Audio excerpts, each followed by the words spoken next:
kita harus kembali ke Undang-Undang Dasar 45 yang asli. yang asli. Menggugat Undang-Undang Dasar yang ditetapkan tanggal 10 Agustus 2002. Temuan itu juga sebagai akibat dari ditetapkannya Undang-Undang Dasar yang saya sebut palsu itu.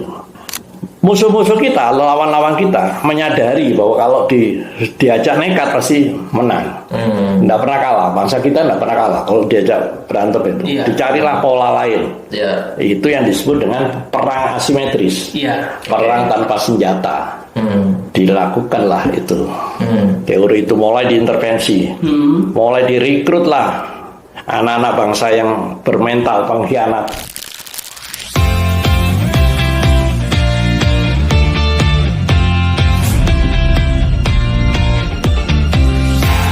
Oke, kampret, kembali lagi bersama podcast Centeris. Di podcast kali ini kita mengundang salah satu bintang tamu yang cukup sulit untuk kita hubungi karena di akhir-akhir ini ramai pembahasan tentang kita harus kembali ke Undang-Undang Dasar 45 yang asli. Yang asli, dalam arti yang asli. Nah, kita ingat pada peristiwa tahun 2019. Pada saat itu ada gugatan yang diajukan ke Mahkamah Konstitusi. Bukan, ke Pengadilan Negeri. Melalui ke Pengadilan Negeri untuk menggugat Undang-Undang Dasar yang ditetapkan tanggal 10 Agustus 2002. Saya pendekatannya tidak pada pendekatan hukum atau pendekatan politik, tapi pendekatan ilmu periklanan, karena saya dulu jadi praktisi periklanan. Kalau ada dua produk dengan merek yang sama atau mirip, maka merek yang datang terakhir itu disebut tiruan atau palsu. Nah, Undang-Undang Dasar 45 itu yang asli, produk pertamanya ditetapkan 18 Agustus 1945. Nah, datanglah produk baru namanya Undang-Undang Dasar NRI 1945. Ya, dengan akte kelahiran 10 Agustus 2002 tanpa nomor. Oke. Baik, Dok. Ini sepertinya penonton Centeris penasaran ada apa di balik itu semua. Jadi di kesempatan kali ini kita berbincang-bincang bersama Dr. Zulkifli S. Ekome. Gitu. Beliau adalah mungkin yang pertama dan belum ada lagi yang berani menggugat Undang-Undang NRI tahun 2002 itu. Yang sekarang menjadi pedoman kita untuk melakukan praktek kenegaraan. Begitu. Bagaimana, Dok? Akhir-akhir ini cukup banyak yang menghubungi atau cukup? Saya sebenarnya tidak ingin jadi orang populer ya, karena tidak enak jadi orang populer itu, tidak bebas, karena saya ini manusia merdeka yang biasa hidup dari semua lapisan gitu. Saya masih nongkrong di semua lapisan masyarakat. Jadi setelah saya tidak tahu ini tiba-tiba saya diwawancarai menyangkut temuan-temuan saya tentang mantan presiden yang sudah selesai tapi masih jadi topik pembicaraan. Itu. Nah, temuan itu juga sebagai akibat dari ditetapkannya Undang-Undang Dasar yang saya sebut palsu itu. Kenapa begitu? Karena beda. Kalau yang dulu di Undang-Undang Dasar 45 asli, pemilihan presiden dan wakil presiden itu sebagai mandataris presiden, mandataris MPR itu dilakukan oleh MPR. Karena tugas MPR itu satu, menetapkan Undang-Undang Dasar, dua, menetapkan GBHN, tiga, menetapkan mandataris, dalam hal ini presiden untuk melaksanakan GBHN. Makanya ketika mandataris yang terima mandat tidak bisa melaksanakan GBHN, dia bisa diberhentikan dan tidak sulit gitu. Nah, kenapa MPR? Karena MPR itu penjelmaan rakyat. Ini sistem yang tidak ada di negara lain. Jadi waktu bapak-bapak para pendiri itu mau merdeka, mereka berdiskusi mau membuat negara, maksud saya, karena kita ini satu-satunya juga di dunia yang bangsanya lahir dulu, baru negaranya. Bangsa kita itu lahir di tanggal 28 Oktober 1928. Dari bangsa-bangsa lama, dari kerajaan-kerajaan masa lama sepakat lewat anak para pemuda, ada yang Islam Tenton, ada yang Java, ada yang Sumatera, menyatu sepakat melahirkan bangsa Indonesia. Nah, kemudian mereka memproklamirkan kemerdekaannya itu 17 Agustus. Makanya atas nama bangsa Indonesia. Baru 1 hari kemudian mereka membuat negara. Ya, Negara Kesatuan Republik Indonesia dengan akte kelahiran Undang-Undang Dasar 18 Agustus 1945. Ini yang dipalsukan. Nah ini dok, jadi kan amandemen Undang-Undang Dasar itu udah terjadi kurang lebih sekitar 4 kali ya. 4 kali. Nah, temuan dokter tadi kan bilang bahwa ini tuh Undang-Undang Dasar palsu, yang Undang-Undang NRI ya tahun 2002 itu. Nah itu awal mulanya kayak gimana dok? Bisa punya hipotesis bahwa ini palsu gitu? Jadi gini, kita dulu kan ini primadona. Negara kita itu primadona dengan kekayaan alamnya dan lain. Pasti jadi rebutan. Dulu sebelum merdeka juga jadi rebutan. Sama juga ini. Cuma dulu dengan perang bersenjata. Dan bangsa kita itu nekat. Kalau sudah diajak berantem itu nekat. Terutama Rare Surabaya kayak aku gini bonek, makanya disebut bonek. Ya, kalau kita ingat peristiwa 10 November, Rare Surabaya itu kan nekat itu. Mereka pakai persenjataan lengkap. Anak Surabaya itu kan modal nekat aja gitu. Tapi alhamdulillah menang, itu perang besar juga loh itu. Nah, kayak gitu. Musuh-musuh kita, lawan-lawan kita menyadari bahwa kalau diajak nekat pasti menang. Tidak pernah kalah, bangsa kita tidak pernah kalah kalau diajak berantem itu. Dicarilah pola lain. Itu yang disebut dengan perang asimetris. Perang tanpa senjata. Dilakukanlah itu. Teori itu mulai diintervensi. Mulai direkrutlah anak-anak bangsa yang bermental pengkhianat. Bermental pengkhianat. Iya, bermental pengkhianat karena hidupnya untuk materi, untuk kedudukan, harta tahta, wanita. Cuman itu aja di seputar itu. Hanya untuk nafsu-nafsu duniawi aja gitu. Kayak gitu, direkrut lah. Makanya sebelum peristiwa penggantian Undang-Undang Dasar itu ada tema reformasi waktu itu. 1998 reformasi. Dulu terjadi seolah-olah ini gerakan mahasiswa. Yang menciptakan reformasi, tidak begitu. Reformasi itu agenda perang asimetris itu. Bagian dari agenda. Agenda perang asimetris itu. Terus mahasiswa digarap. Maka dibuatlah organisasi mahasiswa buatan. Yang tidak tahu asal usulnya ada organisasi mahasiswa buatan waktu itu. Ya toh, yang kemudian dijadikan partai. Ya, Satuan Aksi Mahasiswa Muslim Indonesia. Sudah saya sebut aja karena kalau mau bantah ya silakan, ayo kita berdebat. Tapi faktanya begitu. Ya. Dan saya tahu siapa-siapa tokoh-tokohnya itu, ya kan. Nah mereka lah yang turun ke lapangan. Nah mahasiswa-mahasiswa lain yang sangat idealis itu ikut. Oh iya betul, temanya mengena gitu loh. Perpanjangan masa jabatan itu, pembatasan masa jabatan presiden. Terus tema KKN. Padahal kalau kita tahu usulan itu sudah ada di MPR 98, sudah dibuat tabnya. Ada 13 tab tentang pembatasan masa presiden. Tapi kan mahasiswa kan nggak tahu. Ikut. Gitu loh. Dan ingat loh, di Mars mahasiswa itu saat itu ada kata Indonesia baru. Iya kan? Jadi mereka memang menginginkan Indonesia baru. Bukan Indonesia yang merdeka bangsa, negara yang dibuat 18 Agustus 1945. Kayak gitu. Berarti secara tidak langsung negara kita saat ini negara baru, bukan negara Indonesia yang diharapkan pada saat kita merdeka. Ini negara baru. Dengan akte kelahiran baru. 10 Agustus 2002. Ya harus kita buka semua. Nah, anak-anak bangsa yang jadi pengkhianat itu, ya yang tokoh-tokoh reformasi itu, saya tahu mereka balik ke Amerika kok. Bahkan yang memfasilitasi ngasih tiketnya saya juga tahu orang-orangnya siapa. Udah semua jelas sekarang. Nah, daripada mereka ini kita kejar ya, sudahlah bertobatlah, ngaku lah, gitu loh, bahwa terjadi kesalahan, bahwa saya dulu ini bertobatlah. Karena mereka ini ante-ante asing semua. Nah, ya setelah reformasi itu yang digarap parlemen dong. Parlemen, betul. Nah, tokoh-tokohnya waktu itu masuk lewat Partai Golkar. Waktu itu belum partai, masih sekber Golkar. Iya, tokoh-tokohnya, ya kan. Nggak gagal, pindahlah ke PDIP. Jadi kalau kita lihat waktu itu ada eksodus dari Golkar ke PDIP, sebetulnya itu rangkaian dari itu.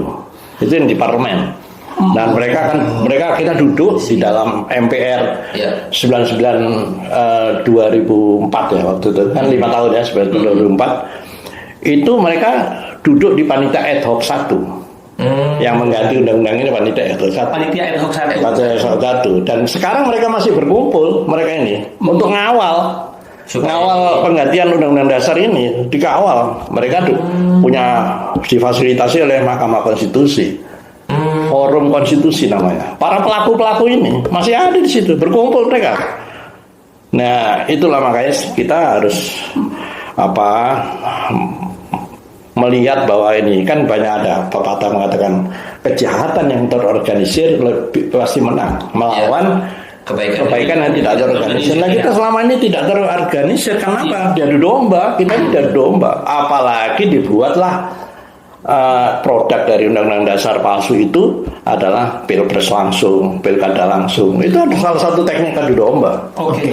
Gitu. Oke. Nah, sebenarnya kalau dari kacamata dokter nih, apa yang membuat dokter yakin bahwa ini itu undang-undang dasar palsu gitu? Loh, sekarang saya tadi ngomong, yang asli misalnya nih ya, faktanya, badannya sendiri.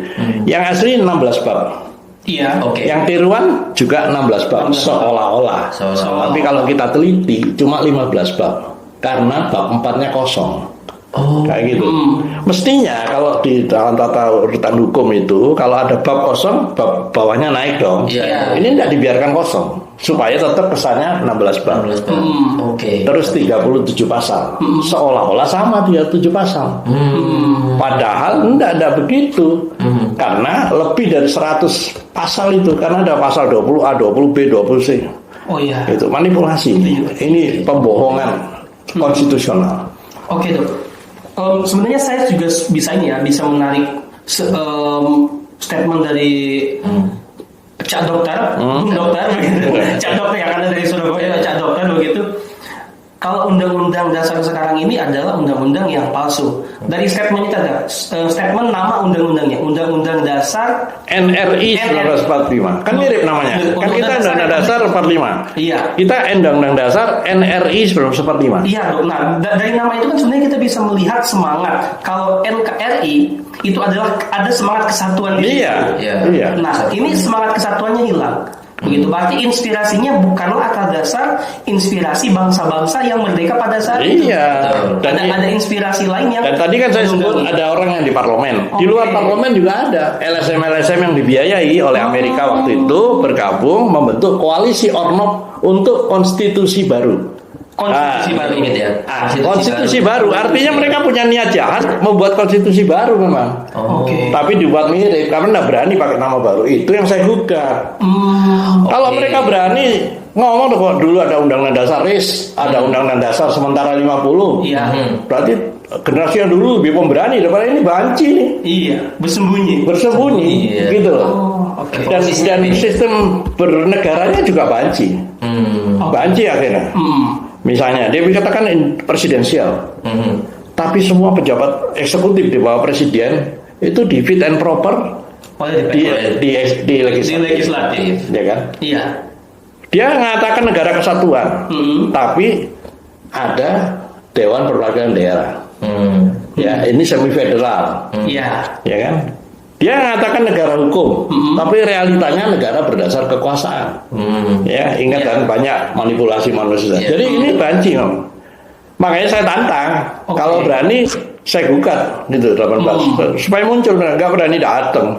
Nggak ada yang datang. Itu yang digugat pada saat itu lembaga atau ada? Ya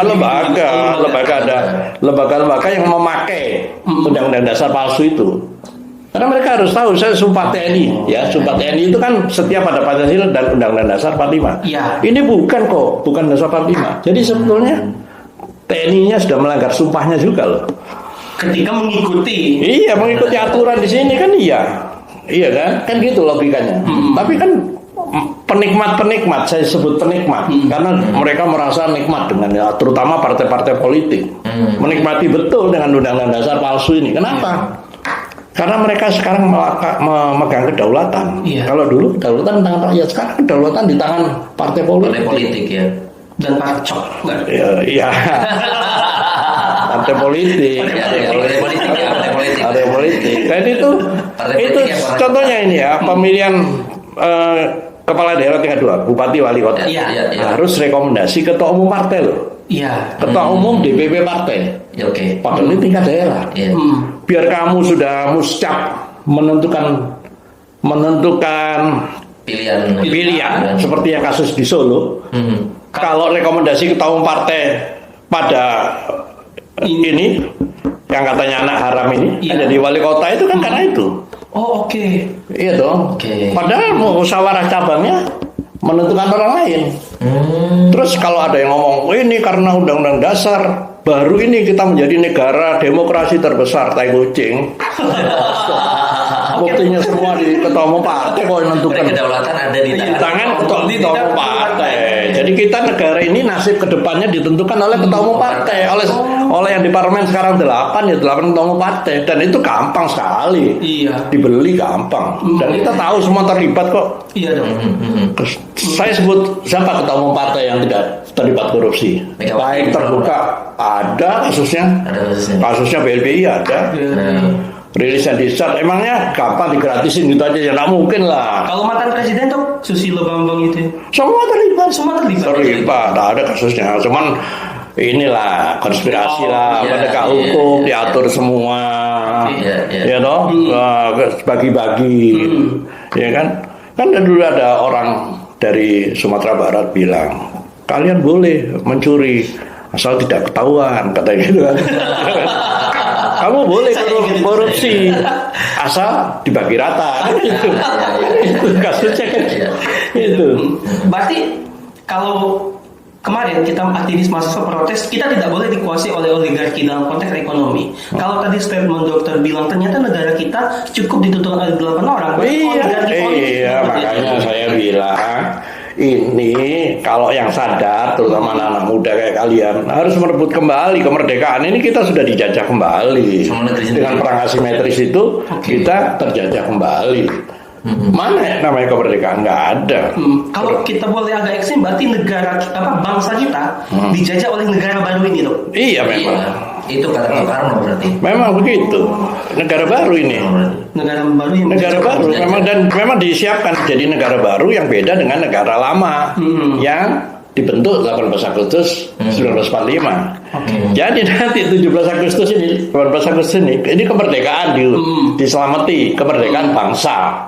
Boleh lah. Tapi besoknya negaranya sudah lain. Kenapa? Dan ini loh, saya kadang-kadang ya, kita tidak pernah dididik, rakyat itu tidak pernah dididik tentang proses bernegara berbangsa. Lihat aja waktu setiap peringatan kemerdekaan, yang dilakukan apa? Lomba makan kerupuk, ya loh, panjat pinang, seremonial aja.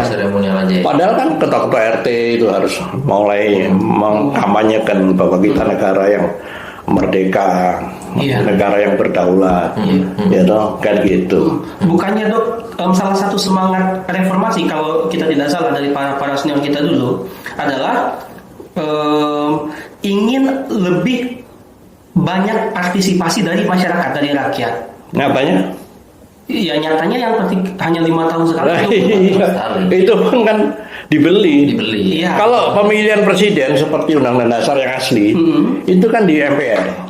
Kita tahu, anggota MPR pasti tahu calonnya. Betul. Tahu dong, kenal, tahu punya track record apa. Ini kan tidak tahu. Kayak orang berjudi. Memilih presiden itu kayak orang berjudi. Iya dong. Untung-untungan. Pesertanya juga untung-untungan. Tapi saya yakin ini tidak begitu kalau presiden sudah disiapkan. Jadi sejak undang-undang dasar palsu ini diberlakukan, semua itu disetting. Jadi yang namanya pilkada, pilpres, pileg itu bohong-bohongan semua. Ada yang nyusun itu. Padahal pemenangnya sudah ditentukan. Sudah ditentukan siapa nanti jadi presiden periode ini, sudah ditentukan. Ini negara sudah tidak berdaulat. Kalau begitu berarti kita dibodoh-bodohi sekian puluh tahun. Ya makanya saya ngajak sadar dong. Nah salah satu sadarnya itu kita harus balik ke jati diri kita. Apa itu? Pancasila. Nggak ada cara lain. Kalau Pancasila berdaulat, insya Allah bangsa selamat. Pancasila berdaulat, bangsa selamat. Itu sesuai dengan semangat dari kita dok sebenarnya dok. Mudah-mudahan nanti kita bisa dengan Sekarang kita ngomong Pancasila berdaulat apa? Ya toh? Kita urut aja tentang dari bawah aja lah, yang paling gampang. Keadilan sosial. Ada nggak? Nggak ada. Nggak ada. Ketimpangan yang ada. Ya, bagaimana 100 orang kaya itu kekayaannya melebihi dari ratusan juta bangsa rakyat Indonesia. 1%-nya yang bisa naik. Kenapa bisa begitu? Karena pemilihan presidennya, pemimpinnya untung-untungan kayak judi. Nah, yang berjudi rakyat, ya toh, dibuatkan kode buntut oleh lembaga survei dan media. Oke. Kan kode buntut apa tuh? Dulu kan ada judi dulu, ada judi porkas, ya toh. Kan untuk yang ikut togel, tutup gelap itu kan ada panduannya tuh. Nah, panduannya itu namanya kode. Oh, ini nomor ini ya, nah, diramal pakai dukun kadang-kadang itu. Wah, ini mana bisa jadi berkah. Padahal di sila keempat itu jelas. Musyawarah untuk mufakat, tidak bisa pemilihan langsung karena musyawarah itu, misalnya kita bertiga nih, kita bertiga. Kamu ngomong, oh maling itu halal. Buat kita sejahtera, mau yang penting kaya. Dia juga ngomong maling itu halal. Aku ngomong haram. Voting kalah aku. Akhirnya kesimpulannya maling itu halal. Kan gitu. Ini kan gitu. Kalau musyawarah, kamu tetap ngomong halal. Kamu tetap ngomong halal. Aku dengan kebijakan saya, ya toh. Kerakyatan diperoleh hikmah, dengan hikmah kebijaksanaan saya jelaskan gini loh, kalau kamu maling itu begini, dampaknya begini, kamu ngambil hak orang lain, akhirnya yang kamu setelah kita bermusyawarah akhirnya kamu sepakat, oh iya ya berarti memang haram. Udah mufakat kita bahwa maling itu haram, kan gitu. Terus ngomong persatuan sekarang. Akibat undang-undang dasar palsu itu dengan pilihan langsung, ya toh, terjadi perpecahan. Kan kita lihat dulu ada cebong kampret. Ya, betul. Mulai 2000 pilkada sampai ini sampai sekarang. Bahkan sekarang kemarin sempat pulang dong ketika momentum pilkada. Sudah sampai pada tingkat rumah tangga perpecahan karena di keluarga itu terjadi perbedaan pilihan. Betul. Nah itu yang cukup memprihatinkan. Gitu. Rusak bangsa ini. Bangsa ini jadi bangsa tidak selamat nanti. Makanya kita balik ke Pancasila. Kita buat Pancasila berdaulat. Tadi saya sebut tadi mulai dari bawah, bukan dari atas, ya kan? Terus ngomong kemanusiaan. Berarti yang misalnya begini, yang mengontrol siapa saja yang duduk di MPR itu langsung oleh rakyat. Iya, karena itu penjelmaan rakyat. Dulu ada utusan golongan, ada utusan daerah, kita terus anggota DPR. DPR baru pemilihan. Jadi ada yang dipilih, ada yang diutus. Jadi penjelmaan rakyat. Kalau MPR sekarang kan tidak bisa begitu. Terus ngomong kemanusiaan sekarang ya tidak beradab. Akibat undang-undang dasar palsu itu. Bunuh-bunuhan itu biasa. Saya dulu melaporkan kematian ratusan petugas KPPS. Di Maret dulu 2019 seperti iya 2014 ada saya laporkan. Lucu itu, saya lapor ke Barreskrim karena saya sebagai dokter menganggap tidak ada kematian akibat kelelahan, tidak ada. Tidak ada. Kecuali bisa kelelahan sebagai pemicu, bisa. Pemicunya. Ya, ini mendadak. Sekian ratus orang. Iya benar, itu mengerikan. Sampai contoh waktu itu di Lamongan ada 9 sapi mati. Dinas peternakan turun. Loh ini ratusan orang. Dan ketika saya lapor ke Barreskrim, apa jawaban mereka? Loh kalau Bapak curiga, Bapak dong melakukan penyelidikan. Loh kok saya? Kan lucu dong. Ini kan bukan delik aduan. Kecuali kalau delik aduan, ini bukan delik aduan. Nah, akhirnya saya wawancara di salah satu TV dengan Ketua Umum PPID waktu itu. Kesimpulannya harus otopsi nih untuk melihat sebab-sebab kematian. Ya kan? Kan banyak yang ngomong ini pahlawan demokrasi. Kalau saya enggak, ini korban demokrasi nih yang mati. Korban demokrasi, bukan pahlawan demokrasi, korban demokrasi. Nah, kita penyebab kematiannya apa? Harus dong. Nah, salah satunya otopsi dong. Untuk melihat penyebab kematian. Iya kan? Apa ini? Karena apa? Iya kan? Karena penyelenggaraannya tidak profesional, karena sistemnya, atau ada faktor lain. Oke. Ya kan? Tapi apa yang terjadi kemudian? Besoknya Menteri Kesehatan melarang otopsi. Loh, ini aturan apa? Saya juga dokter.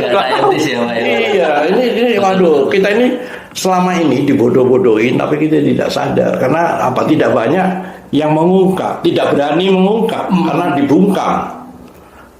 Kalau saya ungkap aja kebenaran harus saya sampaikan. Iya, Dok. Katakan kebenaran walaupun satu ayat. Kan gitu. Iya, pesannya begitu. Iya dong, kan begitu. Dan jangan takut-takut mau kebenaran, kok takut. Makanya saya ngomong sama teman-teman yang sekarang masih dikriminalisasi, saya bilang lawan aja kalau kamu dipegang. Yang megang kamu itu negaranya lain kok. Negara Republik Indonesia, sementara kita negara kesatuan Republik Indonesia. Undang-undang dasarnya beda. Dilawan aja, ngapain mesti ikut aturan mereka? Gitu kalau aku. Iya dong. Iya, Dok.